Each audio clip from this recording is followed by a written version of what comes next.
Hello everyone, welcome to day 30 of vocabulary session. Yes, we have reached day 30 और आज के day 30 में हम डिस्कस करेंगे इंसेक्ट्स के बारे में और इंसेक्ट से रिलेटेड वोकैबुलरीज आप कैसे एसोसिएट कर सकते हैं। सारे एग्जाम के लिए काफ़ी हेल्पफुल रहने वाला है। आप कोई से भी एग्जाम के लिए प्रिपेयर कर रहे हो, चाहे एसएससी है, चाहे यूपीएससी है, इवन आप स्कूल में हैं, तो सबके लिए काफ़ी हेल्पफुल रहने वाला है। एक बात बोली जाती है, out of sight out of mind. मतलब अगर साइट से कोई चीज गायब होती है तो माइंड से भी गायब हो जाती है। वैसे ही out of instructions out of mind. तो इंस्ट्रक्शंस मैं दोबारा से दे देता हूं।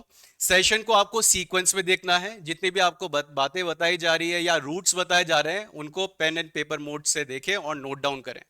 वोकैबुलरीज कोई नई सीखने को मिलती है, ऐसी वोकैबुलरी होती है जो आपने नहीं मालूम या फिर आपको ऐसा लगता है कि याद नहीं है, तो उन वोकैबुलरीज को आप लिखने की हैबिट बनाएं। जब तक आप कॉपी नहीं करोगे, लिखोगे नहीं, तब तक एनहांसमेंट नहीं मिलेगा। मैंने सेशन 1 में एक बात बोली थी, इंप्रूवमेंट की मैं एश्योरेंस दे सकता हूं। और कई स्टूडेंट बोल भी रहे हैं कि सर हाँ, इंप्रूवमेंट काफी देखने को मिल रहा है जब से हम सेशन को सीक्वेंस में देख रहे हैं। और ये थोड़ा बहुत हमें वीडियो के व्यू से भी मालूम चल जाता है और एप्लीकेशन से भी मालूम चल जाता है। तो जितने भी स्टूडेंट सेशन को वॉच कर रहे हैं, अगर ऐसे बीच बीच में देखते हैं तो कहीं ना कुछ प्रॉब्लम आने वाली है। तो सीक्वेंस में देखें। सीक्वेंस में देखोगे तो इंप्रूवमेंट मिलेगा। बोला था ना, winners are not the different people but they do the work differently. आपको कुछ ना कुछ अपने antonym, synonyms, one word substitution, vocabulary का कोई भी पार्ट है जिसको इंप्रूव करना चाहते हो, उसके लिए आपको इन चीजों पे वर्क करना पड़ेगा। सेशन को पूरा सीक्वेंस में, पूरे पैटर्न में आपके अकॉर्डिंग ही बनाया जा रहा है ताकि किसी भी स्टूडेंट को प्रॉब्लम ना आए। तो आज के सेशन को बिगिन करते हैं। बिगिन करने से पहले एक छोटा सा अपडेट देता हूं। अगर आप न्यूज़पेपर रीड करना चाहते हैं, the times of India, the Indian express या फिर द हिंदू, तो आप फ्री ऑफ कॉस्ट इसको एप्लीकेशन में डाउनलोड करके देख सकते हो। बस आपको गूगल प्ले स्टोर से ई लॉग्स एग्जाम एप्लीकेशन को डाउनलोड करना है। वहां पे आपको ये न्यूज़पेपर वाले सेक्शन में न्यूज़पेपर रिफ्लेक्ट हो जाएंगे। और न्यूज़पेपर रीडिंग वैसे भी बहुत इंपॉर्टेंट रहता है, चाहे आप कोई से भी एग्जाम के लिए प्रिपेयर कर रहे हो। तो आज का जो सेशन होने वाला है ऑब्वियसली एंटोमोलॉजी का होने वाला है, द स्टडी ऑफ इंसेक्ट्स। ये एंटोमोलॉजी है, एटोमोलॉजी नहीं।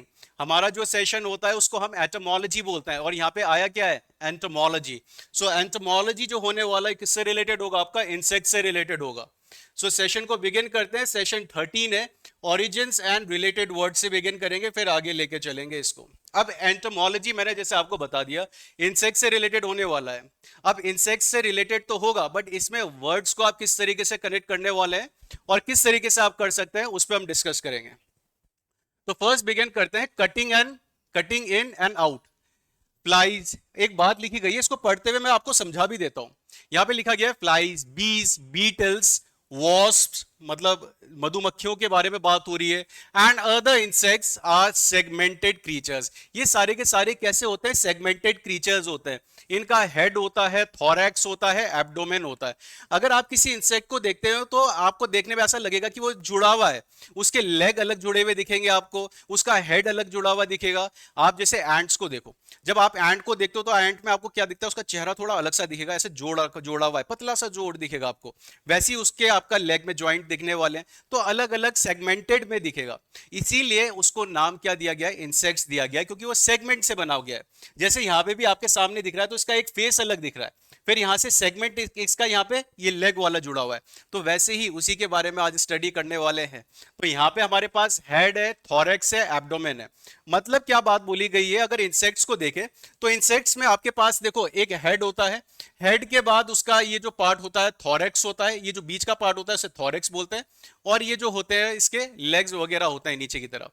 तो मतलब थोरैक्स क्या होता है वो थोरैक्स में बता देता हूं। थोरैक्स बोला जाता है, वैसे बायोलॉजी में सबने पढ़ा होगा, 10th में तो पढ़ा ही होगा, 10th में सबको पढ़ने को मिलता ही है। आपका एब्डोमेन और हेड सुना होगा। मतलब हेड से और एब्डोमेन के जो बीच का पार्ट होता है उसको हम थोरैक्स बोलते हैं। क्या बोलते हैं, थोरैक्स बोलते हैं। तो यहाँ पे हम सेगमेंट्स के बारे में बात पढ़ने वाले हैं, हेड के बारे में, थोरैक्स के बारे में, एब्डोमेन के बारे में। Hence the branch of zoology, जो जूलॉजी आपकी ब्रांच है जो डील करती है इंसेक्ट से, उसको हम क्या बोलते हैं, एंटोमोलॉजी बोलते हैं। क्या बोलते हैं, एंटोमोलॉजी। अब इनके रूट्स को समझना है, ध्यान से समझना है इस बात को सब। अगर ग्रीक माइथोलॉजी के अकॉर्डिंग चले तो ग्रीक माइथोलॉजी के अकॉर्डिंग आपका जो एन पार्ट होता है, एन वोकैबुलरी होता है, ये इन को रिप्रेजेंट करता है। और जो इसके साथ प्लस को यूज करा गया है, टोमी, टोम। टोम होता है कटिंग के लिए। अब एन किसके लिए? इन के लिए। देखो एन वर्ड कहीं भी आता है, जैसे आपको बताता हूं, व्हाट्सएप में आपके मैसेजेस जो होते हैं वो कैसे होते हैं? एनक्रिप्टेड होते हैं। आप सबने पढ़ा होगा व्हाट्सएप में मैसेजेस हैं वो एनक्रिप्टेड है। एनक्रिप्टेड मतलब क्या होता है? उनको कोड करा गया है, एन कोड। एन कोड मतलब क्या? एन किसी चीज में डाला गया है। किस में डाला गया है? कोड में डाला गया। और क्रिप्ट अपने आप में किसके लिए होता है? मिस्टीरियस के लिए यूज करा जाता है या फिर कोडिंग्स के लिए यूज करा जाता है। तो मतलब क्या है? इनक्रिप्ट मतलब क्या हो जाएगा आपका? ये इनक्रिप्टेड लिखा गया, इनक्रिप्टेड। तो मतलब क्या हो जाएगा? किस चीज में डालना। वैसे ही आपका एन ट्रैप होता है वोकैबुलरी, एन ट्रैप यहां पे भी आप कनेक्ट कर सकते हो। एन ट्रैप को एन स्नेयर भी बोलते हैं, मतलब जाल में फंसाने के लिए बोला जाता है। ये जो वोकैबुलरी यूज होती है आपकी किसके लिए? जाल में फंसाने के लिए यूज होती है। तो एन वर्ड आता है तो एन से रिलेट करना है आपको इन को, और टोम वर्ड आता है इसको करना है कटिंग को। ठीक है, वोकैबुलरी सेशन को देखते हुए जितनी आपको रूट्स मिल रहे हैं उसे नोट डाउन कर लो। ठीक है, ये स्कूल वाली आदत भी छोड़ देना कि स्कूल टाइम में जो टीचर बोलेगा सिर्फ उतना ही करना है आपने। इसके अलावा जो भी चीजें मैं आपको करवा रहा हूं, कोई भी एडिशनल बात बता रहा हूं, वो नोट डाउन जरूर करें, तभी इंप्रूवमेंट देखने को मिलेगा। अदरवाइज कहीं ना कहीं प्रॉब्लम रहेगी। तो यहां पे हमारे पास वोकैबुलरी क्या आई है? टोम आई है। टोम किसके लिए यूज करते हो आप? कटिंग के लिए यूज करते हो। अच्छा, इसके अलावा अगर आप रेफरेंस के लिए बुक परचेज करना चाहते हो, वैसे मोस्टली जो सेशंस को देख रहे हैं सबने बुक परचेज कर ली है। अगर 100% इंप्रूवमेंट चाहते हैं तो बुक को परचेज जरूर जरूर कर ले। मार्केट में भी मिल जाएगी, या फिर ऑनलाइन परचेज करना चाहते हैं तो ऑनलाइन भी आपको मिल जाएगा, तो आप और इजीली कनेक्ट कर पाओगे अच्छे से सेशन को। So the word insects make the same point. It is built on Latin in. Latin in में बना गया है insect. In और sect. देखो sectus का मतलब क्या होता है? A form of verb meaning to cut. Sectus का मतलब क्या होता है? देखो जैसे आपने bisect तो सुना होगा, या फिर आपने बाइसेक्टर के बारे में तो पढ़ा होगा स्कूल टाइम में, कि बाइसेक्टर क्या होता है? दो एंगल्स को, एक एंगल को दो भागों में बांट देता है, उसको हम क्या बोलते हैं? बाइसेक्टर बोलते हैं। बाइनॉमियल थ्योरम पढ़ा होगा, बाइनॉमियल थ्योरम। बाइनरी डिजिट्स पढ़ा होगा आपने। बाय आपको बाइगेमी बताया था, बाइगेमी बताया था आपको। इसके आपको बायजिनी बताया था। काफी सारी वोकैबुलरीज में आपको बाय से रिलेटेड करवा चुका हूं। कई बार ना दो कंट्रीज ना बात करती है तो न्यूज़पेपर में लिखा हुआ आता है बायलैटरल टाइज, या फिर बायलैटरल अग्रीमेंट, या फिर बायलैटरल डिस्कशंस। बायलैटरल डिस्कशंस मतलब इंडिया और श्रीलंका की बात चल रही है, या इंडिया और यूएस के बारे में बात चल रही है, तो वहां पे हम क्या बोलते हैं? बाय वर्ड को। तो बाय वर्ड कहीं भी आ रहा है टू से रिलेटेड हो जाता है। किससे रिलेटेड हो जाता है? टू से रिलेटेड हो जाता है। और इसके आगे ये जो मैं बात बता रहा हूं, सेक्टर्स को मैंने कनेक्ट करा है। देखो रूट जो होता है ना वोकैबुलरीज के, अगर आपको कनेक्ट करना आ गया तो आप कहीं भी पहुंच सकते हो। मैं बाई सेक्टर, मैं आपको सेक्टर बता रहा था, बाई सेक्टर से मैं कहां पे चला गया? बाइनॉमियल में चला गया, बाइनरी डिजिट्स में चला गया, बाई गैमस में चला गया। वोकैबुलरी कहीं से भी आपको ले जा सकती है, आपको बस रूट आना चाहिए। तो यहां पे हमारे पास सेक्टस है। सेक्टस किसके लिए यूज होता है? टू कट के लिए यूज होता है। और इंसेक्ट को इसीलिए इंसेक्ट बोला जाता है क्योंकि इन बता दिया। ठीक है, इनके साथ हमने किसको जोड़ा है? सेक्टस को जोड़ा है। तो वोकैबुलरी क्या बन गई हमारी? इंसेक्ट बन गई। क्या बन गई? इंसेक्ट। मतलब एक ऐसा क्रीचर जिसमें अलग अलग सेक्ट है। एक ढांचा है, उसमें अलग अलग सेक्ट है, उसमें हेड भी दे दिया, उसमें लेग्स भी दे दिए, ठीक है, उसका एब्डोमेन भी दे दिया, तो ये सारे के सारे क्या हो जाएंगे? इंसेक्ट्स हो जाएंगे। क्या वोकैबुलरी का रूट क्या बन गया है? इंसेक्ट्स बन चुका है। अब इन्हीं वोकैबुलरीज को आप कनेक्ट कर लो। ये तो इंसेक्ट के बारे में बताया, एन मैंने आपको बताया, अभी इन के लिए यूज होता है। लैटिन में इनको इन ही बोला जाता है, बट यहां पे आपका ग्रीक के वर्ड के अकॉर्डिंग, जब हम ग्रीक के अकॉर्डिंग पढ़ते हैं तो एन का मतलब क्या होता है? इन। तो यहां पे हमारे पास क्या आया? इन आया। इनके साथ हमने टॉमी को जोड़ दिया, टॉम जोड़ा है। तो टॉम का मतलब क्या होता है? सेक्शन को बोला जाता है या सेगमेंट को बोला जाता है। किसको बोला जाता है? सेगमेंट को बोला जाता है या पार्ट को बोला जाता है। सेगमेंट को बोलेंगे या पार्ट को बोलेंगे। ठीक है, ये आपका टॉम जुड़ गया। अब वोकैबुलरी क्या बनी? एन टॉम लॉजी, मतलब एन इन, फिर देन टॉम सेगमेंट या फिर पार्ट, और उसकी स्टडी। मतलब जो एंटोमोलॉजी होगा इंसेक्ट्स में पढ़ने के लिए, मतलब देखो उनके बारे में बात बोली गई है, उनमें अलग अलग सेगमेंट्स होते हैं, और उनकी सेगमेंट्स की स्टडी को जो बोला जाएगा वो क्या बोलेंगे? एंटोमोलॉजी बोलेंगे। तो रूट वर्ड्स के अकॉर्डिंग एंटोम का मतलब इंसेक्ट नहीं होता। रूट वर्ड्स के अकॉर्डिंग जो मतलब होता है वो क्या होता है? एन का इन से हो जाएगा, टॉम आपका सेगमेंट पार्ट के लिए हो जाएगा, और लॉजी जो होने वाला है आपका स्टडी के लिए होने वाला है। ठीक है, किसके लिए? स्टडी के लिए यूज होगा। ठीक है, अब सेगमेंट पार्ट, ये जो मैंने आपको बोला है, मैंने सेगमेंट पार्ट बोलने का कारण है क्योंकि ये जो सेगमेंट पार्ट होंगे इसकी कटिंग के बारे में बात होगी, इस बात को समझना, इसकी कटिंग के बारे में बात होगी, मतलब किसी सेगमेंट पार्ट की कटिंग के बारे में बात होगी। तो मतलब क्या है कि जो इंसेक्ट्स होते हैं उनमें पार्ट होगा, सेगमेंट होगा, और उसमें क्या होगा, कटिंग कटिंग कटिंग होगा। तो इस तरीके से आप याद कर लेना। वैसे तो ग्रीक के अकॉर्डिंग आपका टॉम का वर्ड मीनिंग होता है अ कटिंग, किसी कटिंग के लिए, बट आपको याद रखना टॉम जब आएगा तो किसी पार्ट या सेगमेंट की कटिंग के बारे में बात होगी। ये मैं आपको एडिशनल बात बता रहा हूं क्योंकि आने वाली क्लासेस में एक हमारा अपना सेशन चलेगा, तो वहां पे आप कनेक्ट कर पाओगे। और जो सेशन को देख रहे हैं उनको अभी ये बात तो मालूम चल गई होगी कि आखिरी में अगर CAL सफिक्स लग जाए, सफिक्स मतलब क्या, जो बाद में लगता है, अगर सफिक्स ऐड हो गया तो सफिक्स किसके लिए यूज होता है, एक एडजेक्टिव के लिए यूज होता है, विच मीन्स कि यहां पे जो आपकी वोकैबुलरी है एटमोलॉजिकल, एटमोलॉजिकल क्या होगा, एक एडजेक्टिव होगा जो कि रिलेटेड होगा इंसेक्ट्स की स्टडी से रिलेटेड। अब नेक्स्ट एक पार्ट आ गया आपका, आई होप इतनी बात सबको समझ में आ गई। अब इन वोकैबुलरीज को आप कनेक्ट कर लो, ठीक है। अब यहां पे हमारे पास ईसी वोकैबुलरी है और टॉम है। टॉम मैंने आपको बताया कटिंग है, क्या है, टॉम किसके लिए यूज होता है आपका, कटिंग के लिए यूज होता है, और किसकी कटिंग के लिए, सेगमेंट की कटिंग के लिए। इस बात को याद रखना है सबने, टॉम किसके लिए यूज होगा आपका, कटिंग के लिए और सेगमेंट के लिए। अभी काफी सारी वोकैबुलरीज आपकी कनेक्ट होगी यहाँ पे। फिर इसके बाद आपके पास आता है एक ईसी, ईसी, ईसी, ईसी, ये सारे के सारे ईसी है। ईसी आपका यूज होता है आउट के लिए, जब कोई चीज कैसी हो, आउट हो, उसके लिए यूज करा जाएगा। अब यहां पे हमने इसी वोकैबुलरी को जोड़ के एक वोकैबुलरी बना दी है, टॉन्सिलेक्टोमी। टॉन्सिलेक्टोमी, टॉन्सिलेक्टोमी, टॉन्सिलेक्टोमी मतलब होता है, वैसे प्रोनाउंसिएशन इसका टॉन्सिलेक्टोमी है, टॉन्सिलेक्टोमी, टॉन्सिलेक्टोमी। ये टॉन्सिल्स के रिमूवल के लिए यूज होता है। देखो टॉन्सिल तो एक अलग वोकैबुलरी हो गई, टॉन्सिल अलग हो गई, इसमें हमें ईसी देखने को मिला और टॉम देखने को मिला। मतलब एक ऐसी सर्जरी, एक ऐसा ट्रीटमेंट जिससे क्या रिमूव करा जाता है, टॉन्सिल्स को रिमूव करा जाता है। अगर कोई सर्जरी में ये टॉन्सिलेक्टोमी को कर रहा है सर्जरी में, तो मतलब क्या, टॉन्सिल्स को रिमूव कर रहा है। Next vocabulary appendix. अब इसको अपेंडिक्स को ईसी और टॉम के साथ जोड़ देते हैं। अपेंड को जोड़ा, फिर इसके साथ ईसी को जोड़ा, फिर टॉमी को जोड़ा। तो मतलब अगर अपेंडिक्स को रिमूव करा जा रहा है किसी सर्जरी से तो हम क्या बोलेंगे, अपेंडेक्टोमी, अपेंडेक्टोमी, ठीक है, अपेंडेक्टोमी, अपेंडेक्टोमी, अपेंडेक्टोमी। नेक्स्ट एक और टॉम वोकैबुलरी। अब इसको मैस्टेक से जोड़ा जाएगा, मैस्ट से जोड़ा जाएगा। मैथ से इस तरीके से याद रख लो, MAST, और फिर इसके साथ EC फिर से आउट। दैट टॉमी जो यूज होता है आपका किसके लिए यूज होता है, रिमूवल के लिए ही यूज होता है। अब मैस्टेक्टोमी कब यूज होता है, मैस्टेक्टोमी का आप यूजेस तब करते हो जब बात चल रही हो रिमूवल की, ब्रेस्ट की। मतलब क्या है, अगर किसी लेडी को, किसी फीमेल को कोई कैंसर हुआ है, स्पेशली ब्रेस्ट कैंसर हुआ है, तो उस केस में आपका जो रिमूवल होता है उसको मैस्टेक्टोमी बोला जाता है। क्या बोलते हैं, मैस्टेक्टोमी बोलेंगे, क्या बोलेंगे, मैस्टेक्टोमी बोलेंगे, ठीक है। तो जनरली जो ट्रीटमेंट करते हैं डॉक्टर्स उसको क्या बोला जाएगा, मैस्टेक्टोमी बोलेंगे।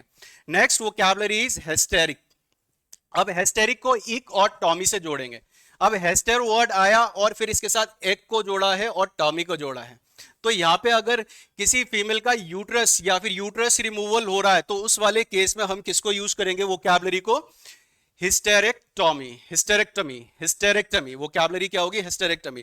मतलब देखो रिमूवल, आप सोच रहे होंगे यहाँ पे रिमूवल के बारे में बात चल रही है सर्जरी से। जब कोई इन्फेक्शन होता है या फिर जिसका कोई ट्रीटमेंट ना हो पाए तो अल्टीमेटली डॉक्टर्स क्या बताते हैं, रिमूवल ही बताते हैं। जिसके लिए इवन मैंने एक वोकैबुलरी बताई थी आपको, एब्लेशन। एक वोकैबुलरी होता है जब मेडिकल ऑपरेशन से किसी पार्ट को हटा दिया जाए उसको हम क्या बोलते हैं, एब्लेशन बोलते हैं। सो वोकैबुलरी इज एब्लेशन। हम क्या बोलेंगे, एब्लेशन बोलेंगे।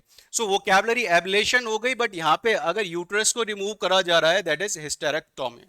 Next is ectomy. ईसी को हमने टॉम के साथ जोड़ा है, अब प्रोस्ट्रेट को जोड़ देते हैं। प्रोस्ट्रेट नहीं होगा, देखो वोकैबुलरी प्रोस्ट्रेट आ गया। प्रोस्ट्रेट का मतलब मैं बता देता हूं आपको, लाइंग डाउन होता है, ठीक है। प्रिंटर्स डेविल है, थोड़ी सी गलती हो गई है इस पीपीटी में, गलती ये हुई है, वोकैबुलरी गलत हो गई। दो वोकैबुलरी होती है, एक तो होती है प्रोस्टेट, प्रोस्टेट, और एक वोकैबुलरी होती है प्रोस्ट्रेट। यहां पे प्रोस्टेट होना चाहिए था बट हमने दे क्या दिया, प्रोस्ट्रेट दे दिया। प्रोस्ट्रेट मतलब जब कोई किसी का माथा झुका के नमस्कार करता है, माथा झुकाए, नमस्कार ऐसे पांव छू के कराए, तो उसको प्रोस्ट्रेट बोला जाता है। जैसे मंदिर में जाते हैं ना, मंदिर में जाके पांव छूते हैं या फिर मंदिर में जाके आप माथा टेकते हैं, तो उस वाली पोजीशन को क्या बोला जाता है? प्रोस्ट्रेट बोलते हैं। क्या बोलते हैं? प्रोस्ट्रेट बोलते हैं। तो यहाँ पे हमारा क्या आना चाहिए था? प्रोस्टेट आना चाहिए था। क्या आना चाहिए था? प्रोस्टेट। तो वोकैबुलरी हमारी क्या बन जाएगी? प्रोस्टेक्टमी, प्रोटेस्टेक्टमी, प्रोटेस्टेक्टेक, प्रोटेस्टेक्टमी, प्रोटेस्टेक्टमी, प्रोटेस्टेक्टमी। प्रोटेस्टेक्टमी मतलब क्या होगा? जब प्रोस्टेट, मतलब प्रोस्टेट क्या बोला जाता है? जो मेल का रिप्रोडक्टिव ऑर्गन्स है उनके बारे में बात बोली जाती है। जब उसमें इंफेक्शन के कारण डॉक्टर्स अगर सर्जरी करके उसको रिमूव करते हैं, that is prostatectomy, prostatectomy. So I hope इतनी वोकैबुलरीज आप सबको अच्छे से समझ में आ गई है। चलते हैं हम अपने नेक्स्ट पॉइंट में। अब नेक्स्ट पॉइंट, एक ऐसी वोकैबुलरी आप कोई से भी एग्जाम के लिए प्रिपेयर कर रहे हैं, स्टूडेंट्स ने सुना होता है और पढ़ा भी होता है, क्योंकि बहुत बेसिक वोकैबुलरी और कई बार एग्जाम में आ जाती है। एक वोकैबुलरी होते है ईसी। इस ईसी को याद कर लेना, ईसी विद कैंट्रॉन। कैंट्रॉन मतलब होता है सेंटर, कैंट्रॉन मतलब होता है सेंटर, और या फिर सेंट्रम को भी याद कर लेना। The Latin root as we have discussed it in centrum. Centrum बोलो या कैंट्रॉन बोलो, सेंट्रॉन बोलो या कैंट्रॉन बोलो, दोनों का मतलब क्या होता है? मिडल में होना, बीच में होना। अब यहां पे एक बात देखो, कैंट्रॉन को जोड़ा गया है सेंटर के इसके साथ, तो यहां पे हमारे पास वोकैबुलरी क्या आ गई? इक को जोड़ा, इक को जोड़ा, इक आउट हो गया और सेंट्रिक हो गया। मतलब क्या? Out of the centre. मतलब देखो, अगर इस दुनिया में कोई भी लोग रह रहे हैं, इस दुनिया में सब कुछ ना कुछ पर्सनालिटी ट्रेट्स लेके बैठे हुए हैं, सारे के सारे पर्सनालिटी ट्रेट, कुछ अच्छे हैं कुछ बुरे हैं, बट फिर भी लोग क्या करते हैं? सबको एक्सेप्ट करते हैं, सबको एक्सेप्ट करते हैं।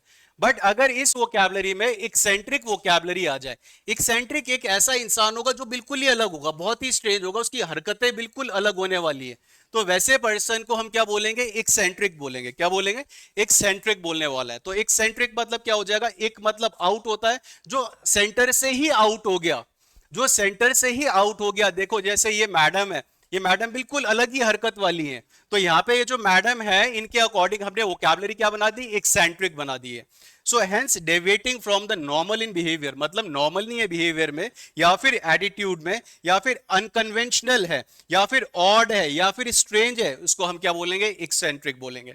और जो इसके लिए आपका नाउन यूज होता है, एक्सेंट्रिसिटी होगा। Noun is eccentricity. जितनी भी वोकैबुलरी के रूट बता रहा हूं, सीखते जाओ सीखते जाओ, आने वाले टाइम में आपको कभी मालूम नहीं इतना मालूम नहीं चलेगा कि आप कितनी सारी वोकैबुलरी सीख गए। देखो 100% वोकैबुलरीज किसी को भी नहीं आती, 100% वोकैबुलरीज कोई याद नहीं कर सकता, बट कई बार एग्जाम में जब आती है वोकैबुलरीज तो कहीं ना कहीं आप एसोसिएट कर लेते हो कि इस वोकैबुलरी का मतलब ईसी से मतलब क्या होगा? आउट होता है, तो कुछ ना कुछ आउट से रिलेटेड आने वाला है।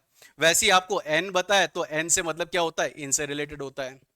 वैसे मैंने आपको एक्स भी बताया था आउट के लिए, एक्स वोकैबुलरी होता है, तो एक्स किसके लिए? आउट के लिए यूज होता है। तो काफी सारे रूट्स हम सीखते चल रहे हैं, ठीक है। तो इंप्रूवमेंट आपको तभी मिलने वाला है जब आपको जो इंस्ट्रक्शंस दी जा रही है आप उनको अच्छे से फॉलो करते हो, याद करते हो, समझते हो और नोट डाउन करते हो। और अगर वीडियो देख रहे हो, समझ में आ रहा है, अच्छे से समझ पा रहे हो, तो वीडियो को लाइक भी करो और शेयर भी करो ताकि और स्टूडेंट्स उनके पास भी पहुंचे। अपार्ट फ्रॉम दिस नहीं भी करना चाहते कोई बात नहीं, कोई प्रॉब्लम नहीं है, बट इसमें आप कमेंट जरूर कर दे जो भी वोकैबुलरीज आपको हार्ड लगती है, जो आपको सीखनी है, क्योंकि एटलीस्ट वो करने से आपको इंप्रूवमेंट मिल जाएगा। तो इसलिए जरूर करें। जो एप्लीकेशन वाले हैं, एप्लीकेशन वाले भी कर लिया करें, तो आपका रिस्पॉन्स मेरे को देखने को मिलता ही रहता है, ठीक है। एप्लीकेशन वालों को तो खैर इंटरेक्शन हमारा हो ही जाता है, ग्रुप के थ्रू भी हो जाता है। तो नेक्स्ट आगे नेक्स्ट सेशन में अपडेट करेंगे। एक छोटा सा अपडेट है जो टेरिटोरियल आर्मी वालों के लिए है, वो मैं अभी आपकी नेक्स्ट वीडियो में प्रेजेंट कर दूंगा। So that's all for today. Have a great day everyone. जय हिंद।